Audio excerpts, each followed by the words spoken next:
So today we're talking about your compacted lawn and why I believe you personally shouldn't aerate it if you can avoid it. So I guess the first thing we need to talk about is why do we need to aerate a lawn? Well, there's a couple of reasons we aerate a lawn, but one of which in particular, the most important, is to relieve compaction. For those of you guys who don't know, if you have a clay soil lawn, you are inevitable to get compaction at some point within that lawn's life.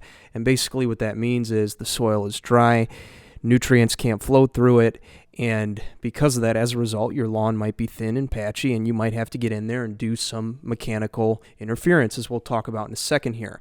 But why do we come in and do the mechanical interference? The idea is we poke holes in the ground, right? And when you poke holes, that's essentially your lawn being able to react by going, oh, thank you. Thank you for poking the holes. Thank you for letting air get back down here. We haven't been able to breathe in years. So you're doing your lawn a service in that way.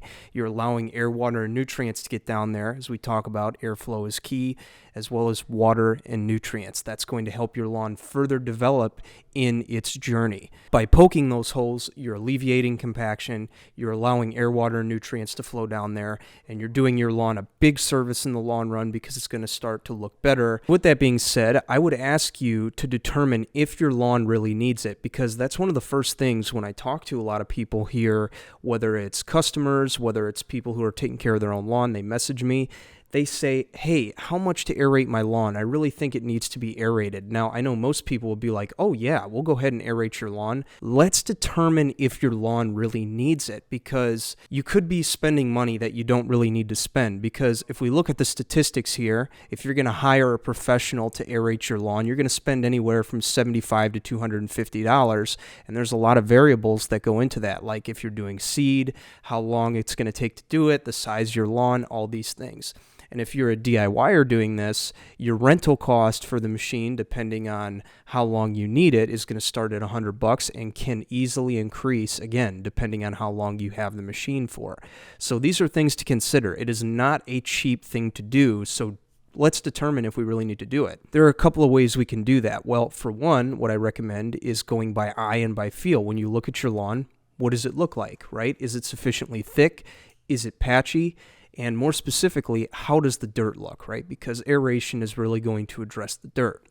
So if the dirt looks dry and you knock on it, right, and you can literally feel like you're knocking on concrete, then your soil's compacted. Because what does healthy dirt look like? I'm sure if you ask anybody, they're going to say dark, black, right? Healthy dirt is black. So if the dirt's any color other than black, then it's not going to be considered healthy, and we need to do something about that. And that's where aeration, being one of the core variables, is going to help us to get there. Another thing you can do to take a little step further, especially if your lawn's a little thicker and maybe you can't get a good vantage point of the soil, maybe it was sodded about a year or two ago and you can't really see it, is I recommend you do what is called the screwdriver test, which basically means you take a screwdriver. Screwdrivers, by the way, are about a foot deep. That's going to be perfect because the roots of the grass are going to grow anywhere from 6 to 8 inches. So by taking a screwdriver and sticking it in the ground, this is going to allow us to do one thing. It's going to allow us to see how compacted the soil is. More specifically, if you stick the screwdriver in and it goes in with ease, you don't need to aerate your lawn. Save yourself the $75 to $250. Right? However, if it struggles to go in, meaning you have to jam it in there and try to make it fit, right? Because that's what we're going to try and do by nature, and it just doesn't seem to fit no matter what we do, then you're going to have to consider aeration. I would recommend you stay away from mechanical aeration if possible, for the reasons we stated earlier. It is not a cheap deal. It is pricey and it is time consuming. Everything from the money you have to spend, whether you hire it out or do it by yourself, to having to drive to and from the store both times, bringing the machine there and back. It's literally an entire day that honestly, if you don't have to do it, could be spent focusing on other things like the big 3 cultural practices we talk about. Now, if you insist on doing it, regardless of whether your lawn needs it or not, then I would recommend taking a different approach entirely.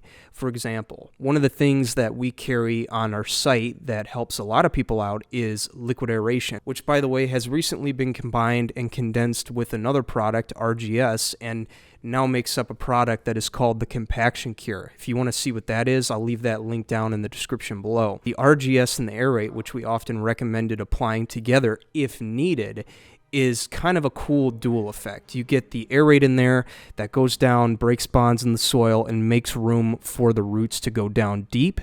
And you also have the RGS in there, which is going to stimulate the root growth into that space that we just created. So it's a cool dueling effect there that we've combined into one product now for DIYers. So if you want to check that out, the link is down in the description below. It's a more simplified way of doing it now that's going to save everybody a lot of time and money. That's a good starting point. And that's the product I would recommend based on past usage on my lawn over the past 6 years.